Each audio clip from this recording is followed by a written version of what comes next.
Jai Mahamaya Ki Jai, Bole Baba Ki Jai. In the last discourse, we heard about the external worship of the Divine Mother. And now we're moving on to Book 8, Chapter 1. And King Janamejaya asked Vedavyasa, I have heard all that you have described about the sweet nectar-like character of the kings of the solar and lunar dynasties. Now kindly describe the real tattva of the Virat form of the great Devi and how she was worshipped in every Manvantara in the region of the Manvantara and the kings thereof. In what part of the year and in which place, under what circumstances and what form, and with what mantras was the Devi worshipped? I am very anxious to hear all this, O Guru. In fact, describe the gross forms of the Adi Shakti, the Devi Bhagavati, by concentrating attention to which I can have the power to understand the subtle forms of the Devi, and I can get the highest good in this world. Vedavyasa said, O king, now here I'm describing to you in detail about the worship of the Devi, and that leads to the welfare of the whole world, the hearing of which, or the practice of which, enables us to get the highest good. In days of yore, the Deva Rishi Narada asked Narayana the same point. I will now tell you about this. Once at a time, the all-powerful Deva Rishi Narada, entitled with all the yoga powers and born from the body of Brahma, was traveling all over the earth and came to the hermitage of the Rishi Narayana. Resting a while, and once the troubles of the journey were over, he bowed down to the yogi Narayana and asked him, what you have asked me just now. Narada said, O Deva, O thou, the ancient Purusha, the excellent one, O omniscient one, the holder of the universe, O thou who art the repository of good qualities and who are pleased by all. Now tell me, what is the ultimate cause of this universe? Whence has this universe its origin? And how does it rest? To whom does it take refuge? Where does it dissolve in the time of pralaya? Where do all the karmas of these beings go to? And what object is there what knowledge is there that destroys forever the maya, the cause of all the moha, the illusion? Whose worship, whose japam, and whose meditation in the lotus of the heart are to be made, by which, O Deva, the knowledge of Paramatma arises in the heart, as the darkness of the night vanishes by the rising to the sun. O Deva, kindly reply to these my questions in such a clear manner as ignorant people in the samsara can understand and get themselves across the sea of samsara.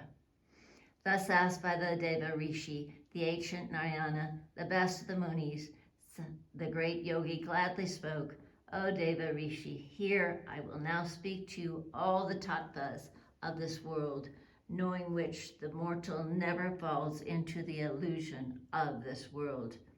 O child, the original cause of the universe is the Devi Mahamaya. This is the opinion of the Rishis, the Devas, and the other intelligent persons. It is written in the Vedas and other Shastras that the Devi Bhagavati, worshipped by all in the universe, creates, preserves, and destroys the universe by the influence of her three gunas. I now describe to you the nature of the Devi worshipped by the Siddhas and the Rishis, and the mere remembering of whom destroys all sins and gives final liberation. The powerful Swayambhuva Manu, the first, the husband of Satyarupa, the prosperous and the ruler of the Manvantaras, worshipped the sinless Prajapati, Brahma, his father, with due devotion and satisfied him with the grandsire of the Lokas. He then spoke to his son, the excellent worship of the Devi should be done by you. By her grace, O son, your work of creating the worlds will be successful. Thus spoken by Brahma, his son Manu, the Virat incarnate, worshiped the world mother with great austerities. And with his concentrated devotion, he satisfied the Devi and began to chant hymns to her, the firstborn, the Maya, the Shakti of all, and the cause of all causes. Manu said, Thou art Brahma, the ocean of the Vedas, Krishna, the abode of Lakshmi. Purandara, I bow again and again to you. To thee, the Devi, the cause of the Maya, the cause of this universe. Thou holdest Shankha, the Chung, Chakra, Gada, in thy hands, and thou residest in the heart of Narayana. Thou art the Veda incarnate, the world mother, the auspicious one, bowed down to by all the Devas and the knower of the three Vedas.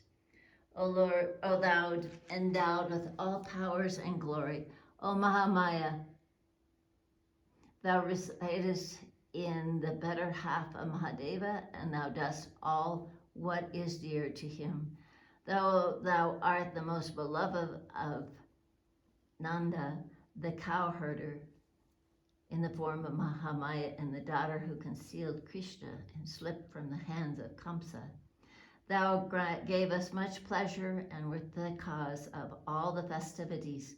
Thou takest away the fear due to plague. Thou art worshipped by all the Devas.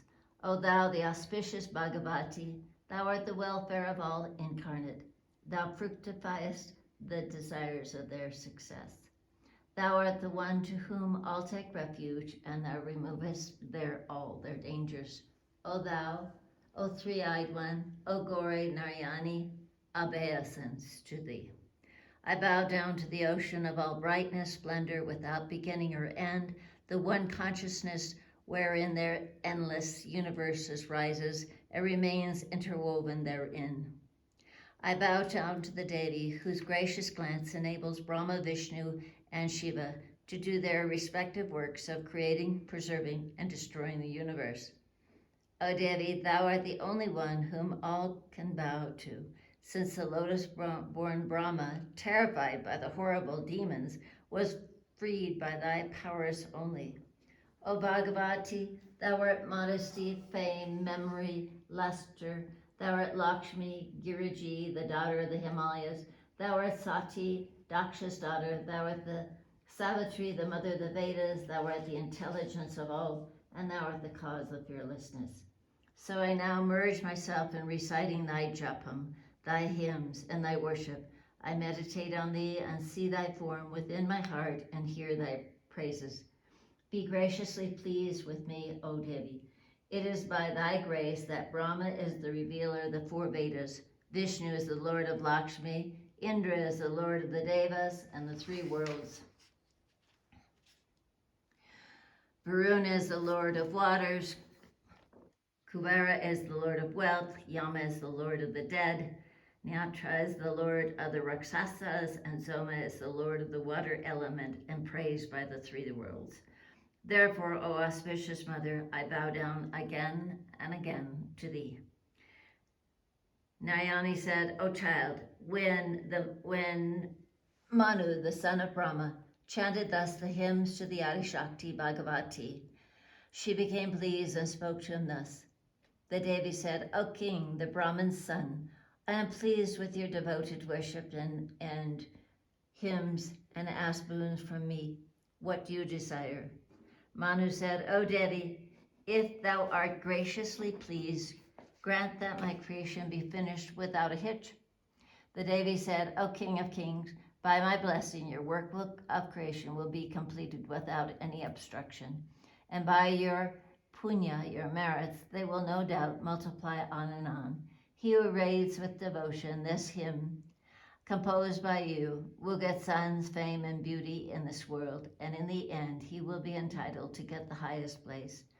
The people will have powers unopposed by anybody, will get wealth and grains, will get victory everywhere and happiness, and his enemies will be ruined.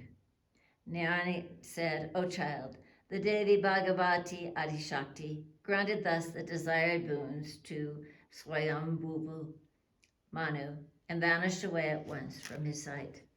Then the powerful Manu, obtaining thus the boon, spoke to his father Brahma. O father, now give me a solitary place where I can worship the Devi with sacrifices and do my work of creating a good number of people.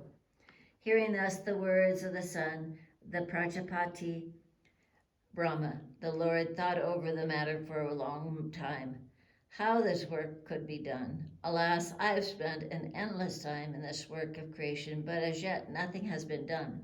For the earth, the receptacle of all the jivas, is submerged in water and has gone down to Rasatala. What is to be done now? There is only one hope, and that is this. If the Bhagavan, the primordial person, under whose command I am engaged in this work of creation, helps me in the work of mine, no doubt it will be accomplished then, and then only. Here ends the first chapter of the 8th book on the description of the worlds in the Mahapuranam Srimad Devi Bhagavatam of 18,000 verses by Maharishi Veda Vyasa. Jai Mahamaya ki jai, Vishveshwari Mata ki jai, Buddha Baba ki jai.